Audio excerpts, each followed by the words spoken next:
बिस्मिल्लाहिर्रहमानिर्रहीम। Welcome to quick review. और quick review में करंट अफेयर्स का टॉपिक डिस्कस करते हैं जी, और वो है जी की takeaways from PM Kakar speech at UNGA 78 session के जो यूनाइटेड नेशन की जो जनरल असम्बली है उसका इस टाइम पे 78वां इजलास जो है वो चल रहा है, आपको पता है। और इस दौरान जो है वो पीएम काकर साहब पाकिस्तान के जो केयर टेकर प्राइम मिनिस्टर वहाँ पे मौजूद हैं, तो उन्होंने कल जो है वो स्पीच की है फ्राइडे को 22 सितंबर को। तो देखते हैं कि उन्होंने अपनी स्पीच के अंदर क्या क्या चीज़ें जो हाईलाइट की हैं और क्या इनका जो है वो आगे इम्पैक्ट हो सकता है, तो इसको डिस्कस करते हैं। अब सबसे पहले उन्होंने स्पीच कहाँ पे की जी? उन्होंने की जी यूनाइटेड नेशन की जनरल असम्बली जो है, जैसे आपको मैंने लास्ट लेक्चर में बताया था कि भाई जैसे पाकिस्तान के अंदर असम्बली है तो उसी तरह से जो जनरल असम्बली है यूनाइटेड नेशंस के अंदर, जहाँ पे पूरी दुनिया के ममालिक जो हैं जो UN के साथ रजिस्टर्ड हैं वहाँ पे आते हैं हर साल, और आके वहाँ पे जो है वो अपने मसले मसाइल, अपने इश्यूज़ जो है वो डिस्कस करते हैं और एक थीम के ऊपर बात करते हैं, सोलिडेरिटी के ऊपर बात करते हैं। अब 78 सेशन है, ये 78वां सेशन है UN का, उसके अंदर जो है बातचीत की गई है और ये न्यूयॉर्क के अंदर है। तो फ्राइडे को 22 सितंबर 2023 को जो है पाकिस्तान के प्राइम मिनिस्टर का नंबर आया, तो उन्होंने जो है वो स्पीच की है और उन्होंने क्या बातें की हैं। अब इसके अंदर अगर ओवरऑल हम बात करते हैं तो जो पीएम है कि ये सबसे पहली बात तो आप ये जान ले कि पाकिस्तान की तारीख के पहले पीएम हैं जो कि केयर टेकर हैं, ठीक है, यानी कि जो इलेक्शन करवाने के लिए आए हुए हैं लेकिन वो UN की असम्बली के अंदर पहुंचे हुए हैं। तो फर्स्ट टाइम ऐसा हो रहा है कि एक केयर टेकर प्राइम मिनिस्टर जो है वो जनरल असम्बली से स्पीच कर रहे हैं पाकिस्तान की तरफ से। एक तो ये आपने दिमाग में रखना है। दूसरा क्या है जी, उन्होंने पॉइंट आउट किए हैं कुछ मेजर चीजें हैं, जैसे उन्होंने जो है वो थ्रेट के हवाले से बात की। किस थ्रेट के हवाले से? जो एक्सट्रीमिज्म है उसके हवाले से बातचीत की, जो फाशिस्ट ग्रुप हैं उसके हवाले से बातचीत की है, और इंडिया के हवाले से खास करके बातचीत की, और वहां पे जो हिंदुत्व की आइडियोलॉजी है जिससे मुसलमानों को या जो ईसाई हैं, क्रिश्चियंस हैं, उनको जो थ्रेट्स हैं उसके ऊपर बातचीत की है, और ये काफी इंपॉर्टेंट है, ठीक है। साथ में उन्होंने जो जोर दिया किस बात के ऊपर दिया कि भाई हम जो ये टेररिज्म है जो खास करके स्टेट स्पॉन्सर्ड टेररिज्म है, जो अक्सर जो है वो इंडिया और पाकिस्तान एक दूसरे के ऊपर इल्जामात लगाते हैं, तो उन्होंने काफी टफ किस्म का स्टैंड लिया यहाँ पे और काफी अच्छी बातें की हैं, ठीक है। तो इसके साथ साथ उसके रूट कॉज के ऊपर बात की है कि भाई उसके रूट कॉजेस क्या हो सकते हैं। पॉवर्टी है, जो जिन ममालिक में पॉवर्टी है, जहां पे इनजस्टिस है, इंसाफ नहीं होता, ठीक है, तो ऐसे ममालिक में जब या जो बाहर से लोग दूसरे ममालिक में आके बैठ जाते हैं तो वहां पे क्या है, वहां पे इस तरह के हालात में देखने को मिलते हैं कि वहां पे टेररिज्म है। तो इस तरह से कुछ बातें जो की हैं इनको अब वन बाय वन हम डिस्कस करते हैं और देखते हैं इनका क्या इंपैक्ट है। ओवरऑल अगर हम कहें तो शायद ये एक बैलेंस स्पीच थी, लेकिन बहुत से लोग इसके ऊपर तनकीद भी कर रहे हैं, तो देखते हैं। अब सबसे पहले जो है केयर टेकर प्राइम मिनिस्टर साहब जो हैं पाकिस्तान के, उन्होंने क्या किया जी? एज इट इज आपको पता है पाकिस्तानी हमारे जो हालात चल रहे हैं, तो उन्होंने सबसे पहले ग्लोबल कम्युनिटी जो है उसको दोबारा से याद करवाया कि भाई आपने पाकिस्तान से लास्ट ईयर जो है जनवरी के अंदर आपने बड़े वादे वईद किए थे कि आप जो है फ्लड पाकिस्तान में जो आया था, जो सैलाब आया था, उस सैलाब को लेकर उन्होंने कहा कि आपने कहा था कि आप हमें पैसे देंगे, ठीक है, तो आपने वो पैसे अभी तक नहीं दिए। तो ये काफी इंपॉर्टेंट है कि उन्होंने जो जिक्र किया है इंटरनेशनल कम्युनिटी से गिला एक किया, आप कह सकते हैं कि भाई आपने देखिए सैलाब आया, आपने कहा पैसे देंगे, प्लेज किया, आपने अहद किया, लेकिन आपने पैसे नहीं दिए, हमें वो वसूल नहीं हुए। तो सबसे पहले प्लेजेस एंड रिकवरी एफर्ट्स, इसके ऊपर उन्होंने सबसे पहले बात की कि भाई हमारा जो सैलाब आया हमने उसके ऊपर क्या क्या एफर्ट्स की हैं, कहां कहां तक रिकवरी पहुंची है, और आपने जो वादे किए थे वो नहीं याद करवाए। तो सबसे पहले पाकिस्तान ने उन्हें कहा कि पाकिस्तान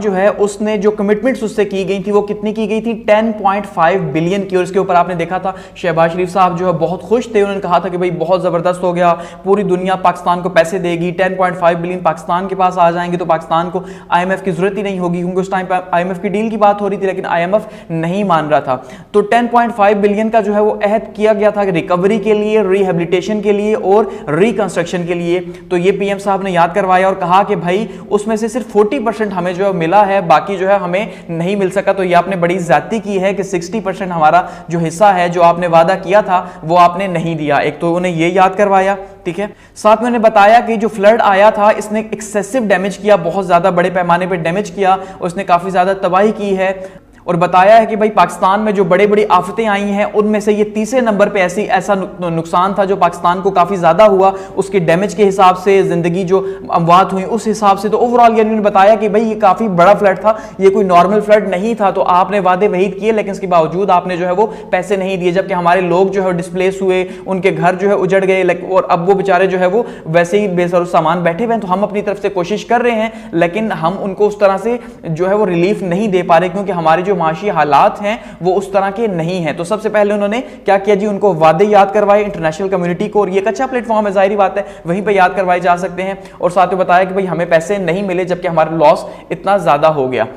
फिर साथ में पीएम साहब ने हाईलाइट किया जी कि हमारे जो चैलेंजेस हैं वो ट्रिपल चैलेंजेस हैं, ठीक है। जैसे ज़ल्मी खलीलज़ाद साहब ने भी 6 माह पहले जो ट्वीट किया था कि पाकिस्तान को जो है वो ट्रिपल चैलेंजेस का इस टाइम पे सामना है, तो उसमें पीएम काकड़ साहब ने भी कहा कि हमें ट्रिपल चैलेंजेस का सामना है। एक तो फ्लड जो है वो फूड का जो है हमें इश्यूज हैं, चैलेंजेस हैं, फ्यूल के चैलेंजेस हैं, ठीक है जी, यानी कि तो फूड जो हमारे जो ग़िज़ा के इश्यूज है, जाहिर बात है सैलाब जब आया तो उसकी वजह से हमारे मुल्क में जो काट हुआ फूड की कमी का, तो फूड चैलेंजेस पैदा हुए, ठीक है।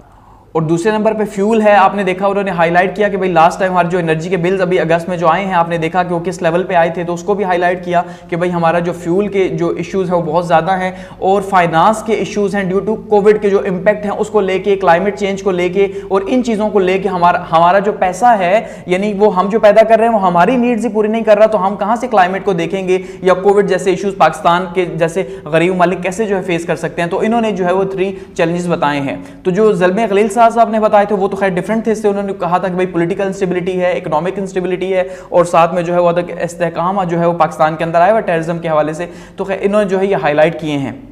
और साथ में बताया है कि ये बहुत बड़ा इश्यू है डेवलपिंग कंट्रीज के लिए, पाकिस्तान जैसे, ऐसा नहीं है कि आप इनको जो है वो छोटे प्रॉब्लम समझे, ये पाकिस्तान जैसे ममालिक के लिए काफी बड़े प्रॉब्लम्स हैं। तो पाकिस्तान 3 तरह के जो है वो प्रॉब्लम्स इस टाइम पे फेस कर रहा है। Sustainable development goals and climate change commitments, इसके हवाले से उन्होंने बताया है या बातचीत की है कि भाई सस्टेनेबल डेवलपमेंट गोल भी आपको पता है जो एनवायरमेंटल साइंस पढ़ते हैं कि जो सस्टेनेबल डेवलपमेंट गोल्स हैं ये भी एक्चुअली में यूएन के अंडर ही हैं, कि यूएन के जो सस्टेनेबल डेवलपमेंट गोल हैं कि भाई उन्होंने ऐसी तरक्की करनी है जो पायदार हो और जिसमें क्लाइमेट जो है या माहौल जो है उसको ज्यादा नुकसान ना हो। तो उसी को लेकर उन्होंने जो है वो बताया है कि भाई हम उसके ऊपर भी काम कर रहे हैं, डेवलपमेंट गोल्स के ऊपर भी, और क्लाइमेट की जो कमिटमेंट्स हैं उसको भी हम देख रहे हैं। गो कि हमारा शेयर बहुत कम है लेकिन फिर भी जो है हम इस चैलेंजेस के अंदर हैं, क्योंकि जी देखिए सस्टेनेबल डेवलपमेंट के जो गोल्स हैं यूएन के वो लिंक कर रहे हैं क्लाइमेट से। तो क्लाइमेट को हम जब तक साथ नहीं रखेंगे तब तक हम जो है वो सस्टेनेबल ग्रोथ की तरफ नहीं जा सकते। अदरवाइज हम ग्रोथ की तरफ तो जाएंगे, जंगलात तो काटेंगे, लेकिन उसका नुकसान क्या होगा? उसका नुकसान ये होगा कि फ्लड्स जैसे पाकिस्तान में आ रहे हैं, तो इस तरह के बहुत से चैलेंजेस हैं। तो सस्टेनेबल डेवलपमेंट में जाहिर बात है हम तरक्की भी करेंगे लेकिन हमें साथ में माहौल को भी देखना होगा, और यही यूएन का स्लोगन है। तो ऐसे में पीएम काकड़ साहब ने यहाँ पे उन्हें जो है वो याद करवाया कि भाई आप अपने जो वादे हैं जो क्लाइमेट को लेके और जो सस्टेनेबल डेवलपमेंट्स को लेके बड़े ममालिक ने किए हुए हैं कि भाई इस डेवलपमेंट के लिए ज़रूरी है कि वो क्या करें, गरीब ममालिक जो है या जो डेवलपिंग कंट्रीज हैं उनकी मदद करें। आपने कहा हुआ है तो आप अब मदद करें, ये कहा जा रहा है, ठीक है। तो क्लाइमेट के चैलेंजेस हैं उसको लेके, और जो फाइनेंस है जो कहा गया था कि भाई 100 बिलियन जो है वो जमा किए जाएंगे, किसके लिए जमा किए जाएंगे? और गरीब मालिक को देने के लिए क्लाइमेट के इश्यूज की वजह से। तो जो आपके लोकेशन है फंड्स की क्लाइमेट को लेके वो जो है उसमें हेल्प कर सकते हैं आप। इसी तरह से उन्होंने कहा कि भाई जो डिस्ट्रीब्यूशन हो रही है बहुत ही ज्यादा अनफेयर है। ये एक अच्छी बात किया उन्होंने कि भाई डिस्ट्रीब्यूशन हो तो रही है लेकिन वो जियो पॉलिटिक्स के अकॉर्डिंगली हो रही है, यानी कि ममालिक की जो लोकेशंस हैं और जिसके साथ ताल्लुकात है उसके अकॉर्डिंगली डिस्ट्रीब्यूट कर रहे हैं। अदरवाइज वो डिस्ट्रीब्यूट जिनको होना चाहिए उनको नहीं हो रहा, तो उसकी डिस्ट्रीब्यूशन के ऊपर भी बातचीत की और ये काफी इंपॉर्टेंट इशू उन्होंने हाईलाइट किया। इसके साथ साथ उन्होंने बात की है जी इकोनॉमिक रिकवरी एंड डेवलपमेंट की, कि पाकिस्तान के अंदर जो माशी हालात हैं पूरी दुनिया उसे जानती है कि वो कैसे हालात बने हुए हैं और हम किन क्राइसिस में से गुजर रहे हैं, तो उनके ऊपर भी उन्होंने बातचीत की और साथ में रिकवरी एफर्ट्स के ऊपर भी बातचीत की। काकड़ साहब ने बताया है कि भाई पाकिस्तान जो है वो कमिटेड है कि वो रैपिड इकोनॉमिक रिकवरी की कोशिश कर रहा है, कि जो हालात बहुत ख़राब हैं इसे वो तेज़ी से आगे लेके जाए, ठीक है। दूसरा उन्होंने बात की है जी स्टेबलाइज फॉरेन एक्सचेंज की, कि उसके ऊपर भी जैसे FIA वगैरह छापे मार रहे हैं तो उन्होंने गवर्नमेंट के एफर्ट्स को बताया कि भाई हम कोशिश कर रहे हैं। और इसमें उन्होंने बातचीत की कि IMF ने भी हमें सराहा है, कि IMF की जो चीफ की हमने एक दिन पहले बात की थी कि उनकी मीटिंग हुई थी, इसी के दौरान UNGA के समिट के दौरान ही जो है मीटिंग के साथ बातचीत हुई थी। उन्होंने कहा था कि भाई आप जो है गरीब को जो है रिलीफ दे और अमीर के ऊपर टैक्स लगाएं, ठीक है। तो उसके हवाले से भी बातचीत की गई कि भाई उन्होंने भी हमें सराहा है कि आप जो है आप एफर्ट कर रहे हैं, तो जिससे फॉरेन एक्सचेंज के जो रिजर्व्स हैं उसको भी हम काबू करने की कोशिश कर रहे हैं। और इसी तरह से जो डोमेस्टिक रेवेन्यूज है उसको एक्सपेंड करने की कोशिश की जा रही है टैक्स के थ्रू, ठीक है। और मोबिलाइज किया जा रहा है डोमेस्टिक और एक्सटर्नल इन्वेस्टमेंट्स को, कि किसी तरह से अंदरूनी और बैरूनी जो है वो ऐसा माहौल बनाया जाए कि जहां पे जो है फॉरेन डायरेक्ट इन्वेस्टमेंट आ सके और मुल्क जो है वो तरक्की कर सके। तो ये एफर्ट्स जो है वो वो वहां पे काकड़ साहब ने हाईलाइट की हैं। और साथ में बताया है कि हम इसके लिए जो है हमने क्या किया जी, SIFC बनाई है, यानी कि स्पेशल इन्वेस्टमेंट जो यूनिट है बनाया फैसिलिटेशन काउंसिल का, वो बनाई भी है, और जिसका प्योर पर्पस है पाकिस्तान की जो इकोनॉमिक रिकवरी है उसका पर्पस जो है वो SIFC के हवाले किया हुआ है कि पूरा एक ढांचा बना दिया गया कि जिसके थ्रू हम रिकवरी कर रहे हैं। तो ये चीजें वहां बताई हैं। साथ में बताया है कि भाई CPEC का जो है वो जो गेम चेंजर है उसका फेज 2 जो है वो स्टार्ट हो चुका है पाकिस्तान के अंदर, उसके ऊपर जो है काम हो रहा है। ये बहुत ही क्रूशियल स्टेप है पाकिस्तान के लिए, क्योंकि पाकिस्तान जो अपनी पॉलिसी शिफ्ट कर रहा है, ठीक है, जियो इकोनॉमिक्स से जियो स्ट्रेटेजिक्स से जियो इकोनॉमिक्स की तरफ, ठीक है ना। यानी कि पहले पाकिस्तान यूएस के ब्लॉक का हिस्सा, तो जाहिर बात है असला वगैरह खरीदना और वही चीजें थी, तो अब जियो इकोनॉमिक्स को पाकिस्तान लेके चल रहा है क्योंकि पाकिस्तान की नीड है। तो ये चीजें वहां पे हाईलाइट की गई हैं। और इससे पहले आपने देखा कि काकड़ साहब के ऊपर जो है वो एक दिन पहले काफी ज्यादा तनकीद भी हुई कि उनसे जब एक इंटरव्यू में पूछा गया वहीं पे सेशन के दौरान, तो उन्होंने कहा कि भाई चाइना के ताल्लुकात पाकिस्तान के साथ बिल्कुल वैसे ही हैं जैसे यूएस के जो है वो इजराइल के साथ हैं। तो उन्होंने यानी ये कहा कि पाकिस्तान जो है वो चाइना का इजराइल है जैसे यूएस जो है। तो इसके ऊपर काफी पाकिस्तान के अंदर भी तनकीद हुई कि भाई आप इजराइल के साथ पाकिस्तान को क्यों मैच कर रहे हैं, वो तो एक जो है वो जैसे हम कहते हैं इलेजिटिमेट रियासत है, वो गज़बियत वाली रियासत है, फलस्तीनियों को उनके हुकूक नहीं देती, तो आपने इतना बुरा जो है वो कैसे जो है कंपैरिजन कर लिया, एक आजाद खुद मुख्तार एक आइडियोलॉजिकल कंट्री जो कलमा के नाम के ऊपर बना, आप उसको इजराइल से कैसे मैच कर रहे हो। तो इसके ऊपर काफी ज्यादा तनकीद भी हुई, लेकिन उन्होंने हाईलाइट करने की कोशिश की अपनी तरफ से कि भाई देखिए इंपॉर्टेंस की बात की कि भाई जैसे अमेरिका किसी भी सूरत जो है इजराइल को नहीं छोड़ सकता, वैसे ही चाइना जो है वो पाकिस्तान को नहीं छोड़ सकता, और वैसे ही पाकिस्तान भी चाइना को नहीं छोड़ सकता। दोनों जो है वो डिपेंडेंट है एक दूसरे के ऊपर। तो इस चीज की एक दिन पहले उन्होंने बातचीत की थी। तो ये यहां पे हाईलाइट किया गया इकोनॉमिक रिकवरी और डेवलपमेंट को। इसके साथ साथ मजीद उन्होंने बताया जी फोकस ऑन पीस एंड की रीजनल इश्यूज, कि पाकिस्तान जो है वो किसके ऊपर काम कर रहा है जी, जो रीजनल इश्यूज हैं, जिसमें अफगानिस्तान हमारा सबसे इंपॉर्टेंट रीजनल इशू है, कश्मीर हमारा रीजनल इशू है, इसी तरह से इंडिया के साथ हमारे ताल्लुकात रीजनल इश्यूज हैं, ठीक है, और इनके ऊपर हम बात कर रहे हैं। और हमारा जो मेन फोकस है वो अमन का है, हम अमन चाहते हैं, ठीक है। यहां पर काकड़ साहब ने इस हवाले से बातचीत की। तो उन्होंने कहा कि भाई हमारी जो सबसे इंपॉर्टेंट चीज है, उन्होंने हाईलाइट किया कि हम पीस चाहते हैं, ठीक है, डेवलपमेंट चाहते हैं, क्योंकि जब तक पीस नहीं होगा, जब तक अमन नहीं होगा, तब तक तरक्की नहीं हो सकती। यानी कि अमन जो है वो लीड करेगा तरक्की को, और तरक्की पाकिस्तान की खुशहाली का बायस है। तो इसका मतलब ये है कि पाकिस्तान को इस टाइम पे क्या चाहिए, पाकिस्तान को इस टाइम पे तरक्की चाहिए, तो तरक्की के लिए अमन है। तो इसका मतलब इस टाइम पे हमारी कोशिश है अमन की, और हम चाहते हैं कि अमन किसी तरह से आए। फिर उन्होंने बताया कि भाई पाकिस्तान जो है वो कमिटेड है, किस चीज के लिए कमिटेड है, पाकिस्तान एज ए स्टेट जो है, एज ए रियासत, एक जिम्मेदार रियासत है, और एक जिम्मेदार रियासत होने की हैसियत से अमन जो है वो उसका दाई है। इसलिए वो कमिटेड है कि वो पीसफुल रिलेशंस रखे अपने नेबरिंग कंट्रीज के साथ, जितने ममालिक हैं उनके साथ, और खास करके कश्मीर के इशू के हवाले से उन्होंने बातचीत की कि भाई हमारा जो सबसे बड़ा इशू है इंडिया के साथ, जो हमारे ताल्लुकात बेहतर नहीं हो रहे, क्योंकि हम तो पीस चाहते हैं लेकिन इंडिया पीस नहीं चाहता। क्योंकि उन्होंने हाईलाइट किया कि इंडिया ने जो है वो 2019 में 5 सितंबर को क्या 5 अगस्त को क्या किया कि उसका स्टेटस चेंज कर दिया। तो जाहिर बात है उससे इश्यूज बढ़ गए। फिर उन्होंने 9 लाख की फौज वहां पे रखी हुई है, तो काफी ज्यादा जो है उन्होंने फिर इस चीज को हाईलाइट किया, और ये काफी अच्छी बातें थी जो उन्होंने वहां पे इंडियन फ्रंट के ऊपर की। गो कि शायद लिबरल्स को ये पसंद ना आए उतनी ज्यादा कि भाई हम तो ताल्लुकात बेहतर चाहते हैं, और ये फिर से दोबारा से इस इशू को हाईलाइट करके आ गए हैं। अब जैसे वो PR के लिए कहा जाता है, किया जा रहा है, जो भी खैर हमारे हवाले से अगर हम बात करें तो ओवरऑल ये अच्छी बातें थी। तो उन्होंने हाईलाइट किया कि भाई कश्मीर का जो इशू है ये काफी क्रिटिकल इशू है पाकिस्तान और इंडिया के बीच में। तो पाकिस्तान अमन तो चाहता है, लेकिन इस अमन के बीच में कश्मीर जो है एक ऐसा इशू है। तो हम ये जानते हैं कि पिछले 76 साल से पाकिस्तान इंडिया के बीच में कश्मीर ही जो है वो बोन ऑफ कंटेंशन है, तो यही सबसे बड़ा इशू है। साथ साथ ने बताया कि भाई पाकिस्तान कंडेम करता है टेररिज्म को, ठीक है, और खास करके क्रॉस बॉर्डर टेररिज्म को, यानी हम हर तरह की टेररिज्म को जो है कंडेम करते हैं। साथ में क्रॉस बॉर्डर जो इंडिया की तरफ से आती है या अफगानिस्तान की तरफ से आती है, पाकिस्तान को दोनों मालिक से जाहिर बात है थ्रेट है, यानी इंडिया से ईस्टर्न बॉर्डर की तरफ से भी हमें थ्रेट है, और वेस्टर्न बॉर्डर की तरफ से भी पाकिस्तान को जो है वो थ्रेट है। तो दोनों बॉर्डर्स को हाईलाइट किया कि भाई हम जो है वो क्रॉस बॉर्डर टेररिज्म को कंडेम करते हैं। ना हम अपनी तरफ से चाहते हैं कि कोई जो है वो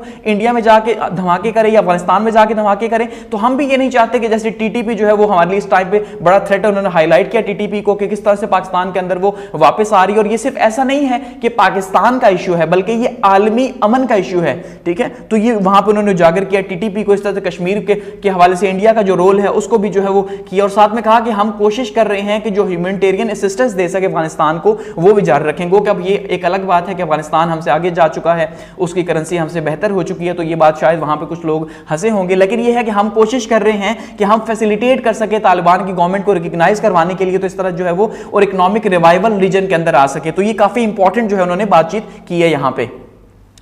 इसके बाद उन्होंने बातचीत की जी concerns over rising Hindutva ideology. अब ये उन्होंने जो फॉरेन मिनिस्टर्स की जो वहां पे एक मीटिंग थी उसके अंदर जो हाईलाइट किया, गो कि ये भी ऑफिशियल टीवी को इंटरव्यू में उन्होंने ये बातें की हैं, ठीक है, कि भाई हमें जो थ्रेट है वो किससे है, वो हिंदुत्व से है, और हिंदुत्व की जो आइडियोलॉजी है या जो आप कह ले कि जो नेशनलिज्म की आइडियोलॉजी है इंडिया के अंदर या जो भारत वो खुद को कहते हैं, तो ये जो है ये इस आइडियोलॉजी से थ्रेट है मुसलमानों को भी, ठीक है। तो पीएम काकड़ साहब ने जो है क्या किया जी, डीप कंसर्न्स जो है उस बात के ऊपर शो किए हैं कि जो इंक्रीजिंग हिंदुत्व है या हिंदू नेशनलिज्म है इंडिया के अंदर, ठीक है, ये जो नेशनलिज्म है ये काफी ज्यादा थ्रेट है, न सिर्फ रीजन के लिए, जाहिर बात है जब एक जगह पे बहुत हॉस्टिलिटी होगी, बहुत कंजर्वेटिव थॉट्स होंगे, जैसे अब लोग सोचते हैं इस्लाम के बारे में, तो उन्होंने इस्लामोफोबिया की भी बातचीत की कि भाई इस्लामोफोबिया जैसे थ्रेट है, तो अल्टीमेटली उसको ये समझा जाता है कि भाई ये थ्रेट है, और वो लोग जो है कंजर्वेटिव समझते हैं, इस्लाम को फंडामेंटलिस्ट समझते हैं, इसलिए वो अटैक करते हैं। तो बिल्कुल वैसे ही अब हिंदुत्व तो एक प्रॉपर सिस्टम के तहत वो अपने लोगों को कन्वर्ट कर रहे हैं, तो जिसकी वजह से फिर दुनिया के लिए थ्रेट है।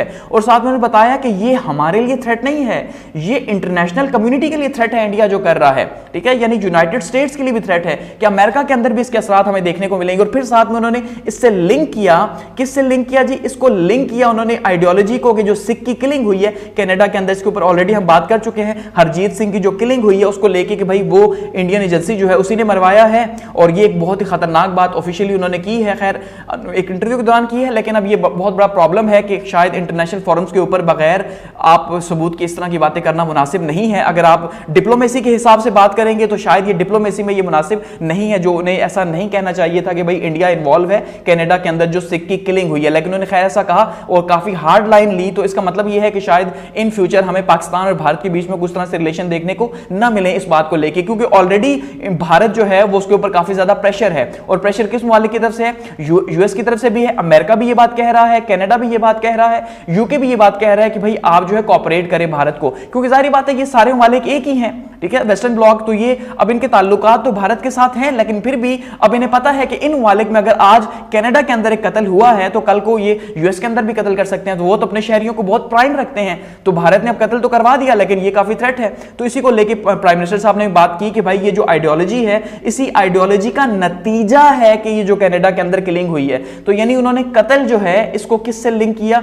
इसको हिंदुत्व की फिलॉसफी से लिंक किया या हिंदुत्व की आइडियोलॉजी से लिंक किया। तो अल्टीमेटली यह पाकिस्तान और भारत के जो रिलेशंस है, डिप्लोमेटिक रिलेशंस, उनके ऊपर इसका असर कुछ ना कुछ आएगा, क्योंकि भारत ने भी बहुत हार्ड लाइन ली हुई है इसके ऊपर।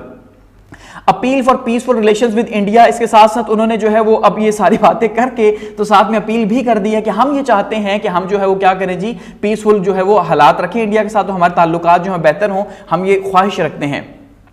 इसके साथ साथ बात की जी worsening human right situation in Kashmir की, कि कश्मीर के अंदर जो ह्यूमन राइट्स के हालात हैं वो बहुत बुरे हैं, यानी बुनियादी इंसानी हुकूक जो हैं, इंसानी हुकूक की पामालियां हो रही हैं कश्मीर के अंदर, और वहां पे हालात बिल्कुल ठीक नहीं है। वहां पे 9 लाख की फौज है, और उन्होंने बताया फिर कैसे जो है उन्होंने जब स्टेटस उनका चेंज किया तो उसके बाद उन्होंने जो है वहां पे किस तरह से कर्फ्यू लगाया और किस तरह से उनके हालात जो है वो बने हुए हैं। तो उन्होंने कंसर्न जो है पीएम काकड़ साहब ने कंसर्न शो किया कश्मीर के हालात के ऊपर, और ये बताया कि भाई ये जो है इलीगली क्या किया हुआ है, इन्होंने कश्मीर के ऊपर, जम्मू एंड कश्मीर के ऊपर कब्जा किया हुआ है, और ये कोशिश कर रहे हैं किसी तरह से डेमोग्राफिक चेंजेस की, यानी जैसे उन्होंने अब डोमिसाइल वगैरह का चेंज कर दिया, जाहिर बात है, तो अब यहाँ पे हिंदू भी जो है वो आके बस सकते हैं कश्मीर के अंदर। तो इससे जो डेमोग्राफिक चेंजेस हैं, जो आबादी है वो चेंज हो जाएगी, कि पहले मुसलमानों की अक्सरियत थी तो अब अक्सरियत जो है वो चेंज होकर जो है वो हिंदुओं की हो सकती है। तो पहले कश्मीर के अंदर जाहिर बात है वो 90% ज्यादा आबादी थी मुसलमानों की, तो अब वो जो है वो चेंज हो जाएगी, हो सकता है। इसके साथ साथ मैं बताया, उन्होंने जोर दिया यूएस की एडमिनिस्ट्रेशन के ऊपर कि वो इन्फ्लुएंस करे इंडियन गवर्नमेंट को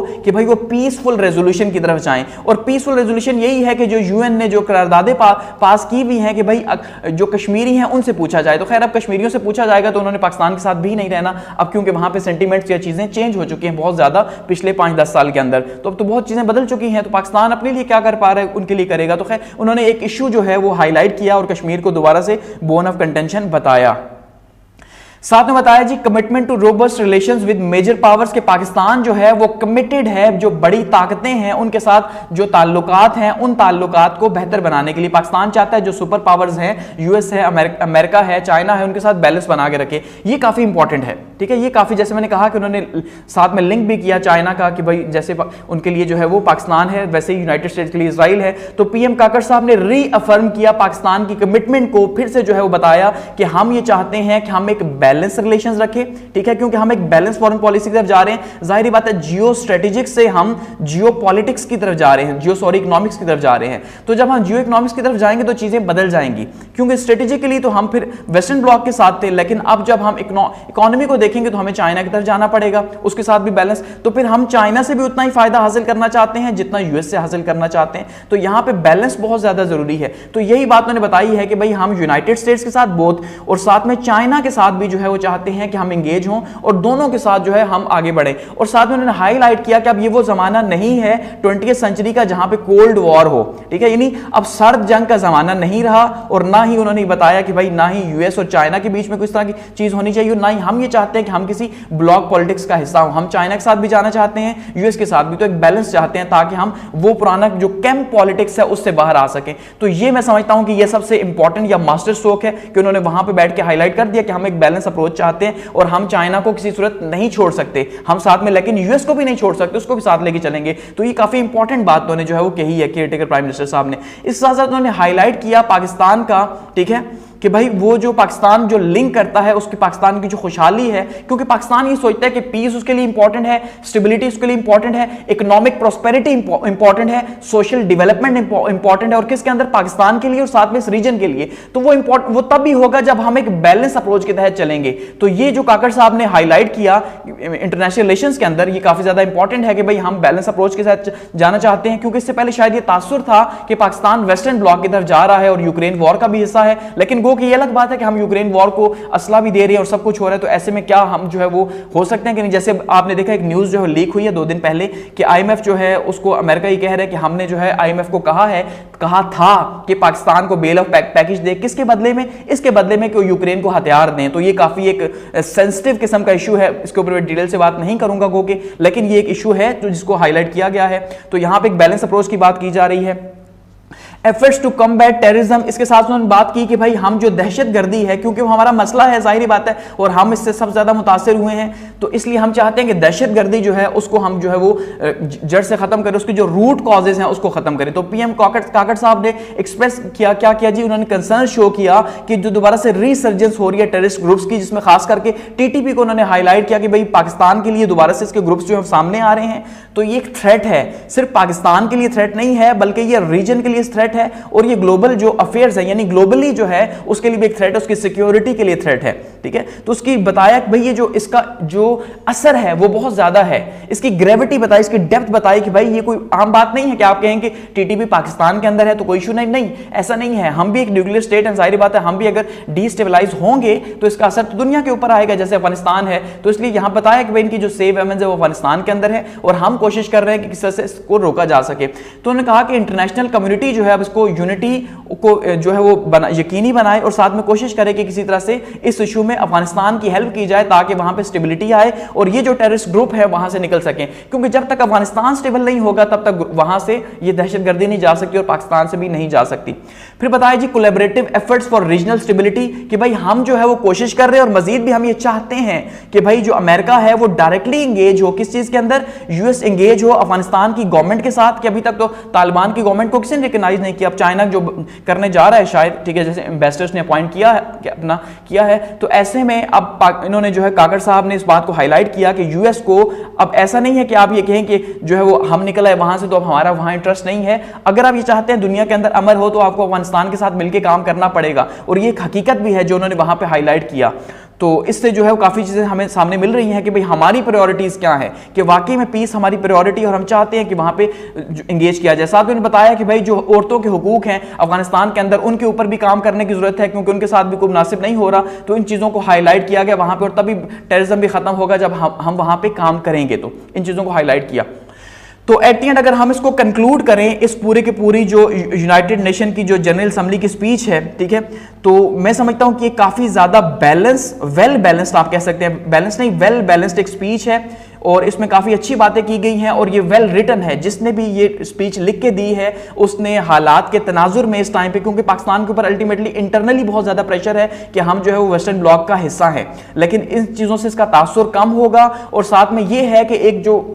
तनकीद भी हो रही है कि भाई आपने इंडिया को इतने ज़्यादा आड़े हाथों ले लिया, इसका मतलब ये है कि फ्यूचर में भी आप इंडिया के साथ अपने ताल्लुकात बेहतर नहीं करना चाहते हो, शायद वहाँ पे ना हो। तो जब तक इंडिया के साथ ताल्लुकात बेहतर नहीं होंगे तो शायद हम उस तरह से फ़ायदा हासिल न कर सकें। तो अब ये काफ़ी इंपॉर्टेंट है कि स्पीच किसने लिख के दी और किस तरह से थी, लेकिन काफ़ी बैलेंस थी और काफ़ी अच्छी बातें जो है इन्होंने की हैं। As a caretaker prime minister जो है इन्होंने शायद ये बातें की हैं। तो एक बैलेंस स्पीच थी ये, और इंडियन एजेंडे के ऊपर बातचीत की गई और उनकी हिंदुत्व को हाईलाइट किया गया काफी ज्यादा, ठीक है। पीस एफर्ट्स के ऊपर बात की कि भाई हम तो अमन चाहते हैं क्योंकि हमें डेवलपमेंट चाहिए और अमन के बगैर डेवलपमेंट नहीं हो सकती। टेररिज्म की बात की, क्रॉस बॉर्डर टेररिज्म की बात की, स्टेट स्पॉन्सर टेररिज्म की बात की, क्लाइमेट चेंज के ऊपर बात की और कहा कि भाई हमें पैसे दिए जाएं और जो आपने वादा किया था वो भी दिए जाएं। इकोनॉमिक अफेयर्स के ऊपर बातचीत की और बताया कि भाई जियो स्ट्रेटेजिक से जियो पॉलिटिक्स की तरफ हम जा रहे हैं, और हाईलाइट किया इंपॉर्टेंस ऑफ पाक चाइना रिलेशन को भी, ये काफी इंपॉर्टेंट है। यानी इससे वेस्ट को एक तो चीज क्लियर हो गई होगी कि इसका मतलब यह है कि पाकिस्तान किसी भी सूरत में चाइना को नहीं छोड़ सकता, क्योंकि जब यूएस जो है वो इजराइल को नहीं छोड़ सकता, क्योंकि अभी अलाइनमेंट है नहीं, लेकिन चलें अगर हम इसको समझने के लिए बात करते हैं तो यूएस अगर इजराइल को नहीं छोड़ सकता किसी भी सूरत, तो पाकिस्तान चाइना को नहीं छोड़ सकता। इस हवाले से आप बात कर सकते हैं। तो इसका मतलब यह है कि उन्होंने एक कंफर्म कर दिया कि भाई आप ऐसा हमें ना कहें, हम बैलेंस अप्रोच के तहत चलेंगे। तो अब ऐसे में नेक्स्ट गवर्नमेंट कैसे अपनी पॉलिसी बनाएगी, क्या चीजें होगी, काफी ज्यादा इंपॉर्टेंट है। तो एट द एंड हम ये कह सकते हैं कि काफी बैलेंस और बेहतर स्पीच थी। तो थैंक्स फॉर वॉचिंग, ऐसे क्लोज करते हैं।